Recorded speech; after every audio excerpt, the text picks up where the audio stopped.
Selamat datang kembali di channel Zidan. Hari ini saya akan melanjutkan alur cerita God Level Assassin chapter ke-40 sampai 41. Kini Shadow sudah bertemu dengan party Qian Sisi. Shadow berkata, "Halo Qian Sisi, aku Shadow." Di dalam hati Qian Sisi berkata, "Tampan sekali dan aku suka pria kuat seperti ini. Sayang sekali dia ternyata orang Daxia. Kenapa pria sekuat ini justru berasal dari Daxia? Sialan kau Daxia, kau tak pantas."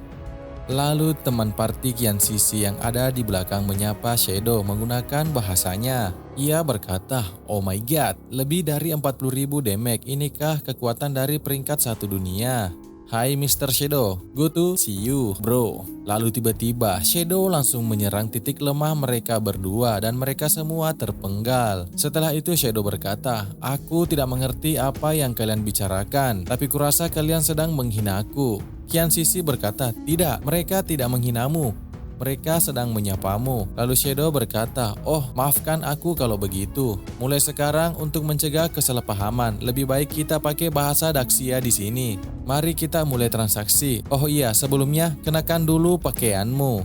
Qian Sisi kemudian berkata, "Kepala Qin Feng mana?" Lalu di dalam hati ia berkata, "Shadow ini benar-benar orang aneh, tapi aku sangat menyukainya." Shadow kemudian menjawab, "Ada padaku, tapi aku tidak bisa membawanya masuk ke dalam game. Kalau kau mau, bisa kulihatkan padamu di dunia nyata." "Tak masalah, aku sudah melihat sendiri kekuatan Shadow. Aku percaya kau tak akan menipuku." Lalu Qian Sisi membayar 1.500 masa hidup kepada Shadow. Setelah itu Shadow berkata, "Baiklah, aku pergi." Qian Sisi berkata, "Tunggu, kau punya kekuatan, aku punya uang. Apa kita bisa bekerja sama dalam jangka panjang? Aku masih punya target assassin baru di sini. Kalau kau tertarik, bagaimana kalau kau datang ke rumahku malam ini? Apapun kebutuhanmu, aku akan memenuhinya." "Siapa yang harus dibunuh? Berapa bayarannya?" Qian Sisi menjawab, "Lebih baik kita bertemu langsung, bayarannya akan jauh lebih besar dari yang sekarang. Malam ini di pelabuhan kota sihir Modu, aku akan menunggumu." Lalu Qian Sisi lock out. Shadow berkata, "Rumah di pelabuhan, apa itu kapal pesiarnya?" Scene kemudian berpindah. Di tengah kota di bawah patung besar terlihat seseorang yang sebelumnya yang telah dikalahkan Shadow spawn kembali di dalam kota. Ia berkata, "Shadow sialan, aku tahu dia pasti akan mengkhianati pihak resmi." Lalu ia tertawa di dalam hati, "Haha, berhasil. Qian Sisi berhasil kerjasama dengan Shadow. Dengan begini aku akan dapat hadiah dari Qian Sisi." Ia kemudian lanjut berkata, "Orang-orang bodoh di Yanghai City itu terus berurusan dengan Shadow. Mereka harus memberi penjelasan." Ia kemudian berkata, "Lin King Yue, bawa semua orang untuk ambil masa hidup dulu. Nanti mungkin ada aksi lanjutan." Lin King Yue menjawab, "Baik." Lalu ia berkata di dalam hati, "Apa benar Shadow sudah bersekongkol dengan Ace of Spades? Kalau benar, meskipun harus mati, kita tetap harus mencari cara untuk melenyapkan Shadow. Tapi jarak kekuatanku dengan Shadow ternyata sejauh ini. Aku bahkan belum sempat melihat bayangannya, sudah langsung dieliminasi." Lalu kemudian cerita berpindah di dunia nyata, di kapal pesiar Qian Sisi. Kini Shadow sudah hadir di sana. Ia berkata, "Aku Shadow datang mencari Ace of Spades." Lalu bawahan Qian Sisi yang ada di kapal berkata, "Ternyata Tuan Shadow, Nona sudah lama menantimu. Silakan masuk." Lalu temannya di sampingnya menginformasikan melalui walkie-talkie berkata, "Shadow sudah tiba, bersiaplah untuk berangkat." Shadow kemudian berjalan. Tidak lama kemudian, Qian Sisi muncul dan berkata, "Kakak Shadow, akhirnya kita bertemu juga. Tak kusangka di dunia nyata pun kau tetap si misterius ini." Shadow kemudian berkata, "Katakan saja siapa yang ingin kau bunuh." Qian Sisi menjawab, "Aduh, kenapa serius sekali sih? Saat momen seindah ini, ditemani wanita secantik ini, tak bisakah kita lupakan hal-hal membosankan itu sejenak? Ayo, mari kita bersulang untuk malam musim semi ini."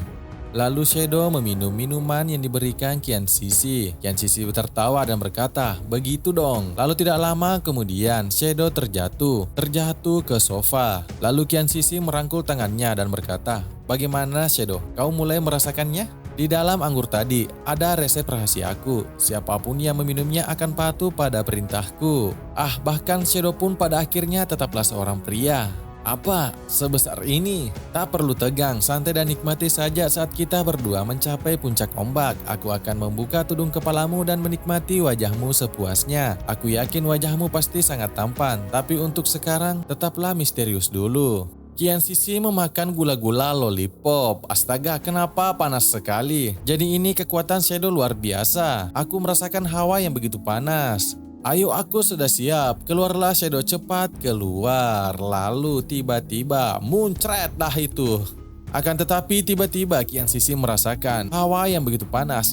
Panas sekali, ini api. Lalu tiba-tiba dari sampingnya seseorang muncul mengambil kalung Kian Sisi dan berkata, "Kalung kristal pelindung. Tak kusangka kau punya barang sebagus ini. Berkat itu kau masih hidup." Ternyata yang muncul adalah Qin Feng, atau yang sering disebut dalam game adalah Shadow. Kian Sisi berkata, "Qin Feng, kenapa kau bisa di sini? Bukankah kau sudah dibunuh oleh Shadow?" Tentu saja alasannya cuma satu, akulah Shadow. Kian Sisi berkata, "Kau adalah Shadow, lalu dia siapa?" Lalu sosok misterius sebelumnya yang menyamar menjadi Shadow membuka tudungnya. Ternyata dia adalah monster pengikut setia dari Shadow. Ia sekarang berbunga-bunga. Seketika itu Kian Sisi menundukkan kepalanya dan berkata, "Kakak Qin Feng, tidak, ayah Qin Feng, maafkan aku. Aku salah, ampuni aku. Seluruh masa hidupku akan kuserahkan padamu. Aku akan menjadi budakmu mulai sekarang. Terserah kau mau menyiksaku seperti apapun, aku rela." Melihat itu Qin Feng berkata, "Di mana 5 orang yang bersamamu tadi?" Ia berkata, "Ayah, kalau aku beritahu, kau akan mengampuniku." Akan tetapi tiba-tiba lehernya terputar. Ternyata yang memutarnya adalah Qin Feng. Qin Feng lanjut berkata, "Sepertinya 5 orang itu memang tidak ada di sini." Kian Sisi meninggoy dan Shadow menerima 659 tahun masa hidup yang dapat diperdagangkan. Setelah itu Qin Feng berkata, "Padahal aku ingin menangkap mereka semua sekaligus, tapi sayang sekali. Gunakan dulu ponsel Kian Sisi untuk memanggil pihak resmi ke sini." Setelah itu, beberapa perahu dari pihak resmi menuju ke kapal pesiar Kian Sisi. Orang yang ada di dalam perahu berkata, "Kami menerima laporan terjadi pembunuhan massal di atas kapal pesiar. Salah satu korban adalah putri pemilik grup perusahaan Kian. Menurut pelapor, skill yang digunakan pelaku sangat mirip dengan skill Shadow dalam game. Identitasnya hampir bisa dipastikan. Tim penyelidik segera meluncur ke lokasi." Lalu pria yang ada di depan berkata, "Shadow ini benar-benar sudah kelewatan. Pembunuhan semena-mena seperti ini adalah tantangan terhadap hukum negara kita. Setelah naik kapal, aku akan melepaskan skill pencarian tubuh. Begitu posisi Shadow terdeteksi, tembak habis-habisan untuk memastikan target tewas. Aku pasti akan membalas kematianmu." Kini mereka semua sudah tiba di kapal pesiar Kian Sisi. Beberapa pihak resmi berkata, dari hasil otopsi awal penyebab kematiannya adalah patah tulang di leher. Kami juga menemukan DNA asing di mulut korban, disertai dengan luka bakar. Lalu pria berkacamata sebelumnya berkata, "Shadow sialan. Bukan cuma membunuh, bahkan menghina korban juga." Lalu ia menggunakan skillnya, Victim Last Word, sentuh tubuh korban untuk mengetahui lokasi pembunuh. Efek berlangsung selama 5 menit. Ia kemudian berkata, "Aku, Qiu Haonan, dari Ordo Langit, akan menangkapmu dan menegakkan hukum." Setelah mendeteksi keberadaan Shadow, ia sangat terkejut dan berkata, "Hati-hati, Shadow ada di sini. Arah jam 6, tembak habis-habisan." Lalu mereka semua menembaknya.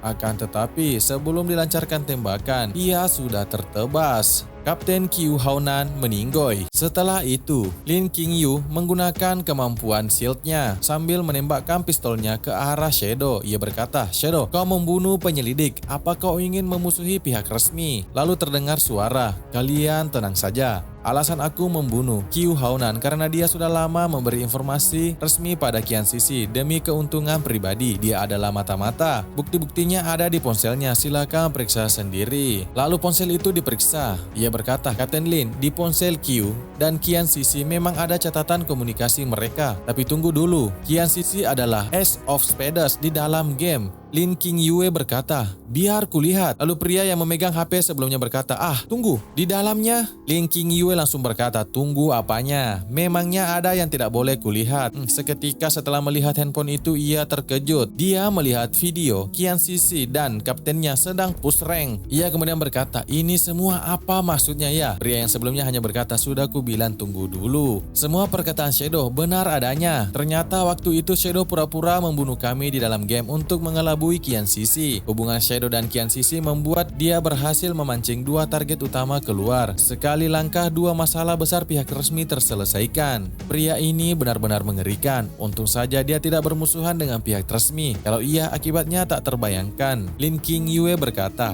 tadi aku malah sempat menembaknya. Kalau orang seperti dia sampai bermasalah dengan negara, kita pasti tamat. Lin King Yue kemudian berkata kepada Shadow, terima kasih atas bantuanmu. Aku minta maaf karena sudah menembakmu tadi. Ia menebus kesalahannya lalu menembak kakinya sendiri. Bawahannya berkata, Kapten Lin. Kapten Lin kemudian berkata, Shadow, aku sudah membalas perbuatanku. Mohon lanjutkan kerjasama dengan pihak resmi. Shadow melihat tindakan Kapten Lin dari atas. Ia berkata di dalam hati, A Silent Night and Gentle Rain. Nama asli Lin King Yue. Demi menghindari konflik denganku, dia sampai menembak dirinya sendiri. Tak heran dia calon pemimpin resmi kota sihir di masa depan. Cerita kemudian berpindah di dalam game. Terlihat beberapa orang sedang bertarung melawan monster. Ia berkata, Xiaoyu, cepat heal aku, sembuhkan aku. Qian Soyu berkata, baik. Ia menggunakan skillnya, skill penyembuh, akan tetapi ia malah menyembuhkan monster. Pria sebelumnya berkata, kau meleset lagi, dasar tidak berguna. Skill penyembuh dari Qin Xiaoyu mengenai tubuh sang monster. Lalu mereka semua diserang oleh sang monster dan meninggoy. Akhirnya mereka spawn kembali di dalam kota. Qian Sisi berkata, aku mati lagi padahal aku tidak lihat siapapun di sekitarku. Benar, ini pasti ulah Shadow. Apa dia tahu aku ingin balaskan dendam untuk Kak Song Fei? Lalu pria itu memukul Qin Xiaoyu. Ia berkata, dasar bodoh, mana mungkin Shadow punya waktu untuk mengincarmu? Itu bos tingkat platinum yang menghabisi kita semua. Apa kau tak lihat notifikasi sistemnya? Itu karena skill heal milikmu tadi malah mengaktifkannya. Kalau ketua guild berani menugaskanmu lagi ke tim kami, aku lebih baik bunuh diri saja. Qin Xiaoyu menangis dan berkata, sakit sekali. Lalu tiba-tiba monster sebelumnya muncul di hadapan mereka berdua dan pria sebelumnya menjadi ketakutan. Ia berkata, gawat, bosnya malah ikut ke sini. Ia berlari dan berkata, cepat lari. Lalu Qin Xiaoyu hanya terduduk diam di bawah kaki sang monster. Apakah yang akan terjadi selanjutnya? Mari kita nantikan di chapter selanjutnya.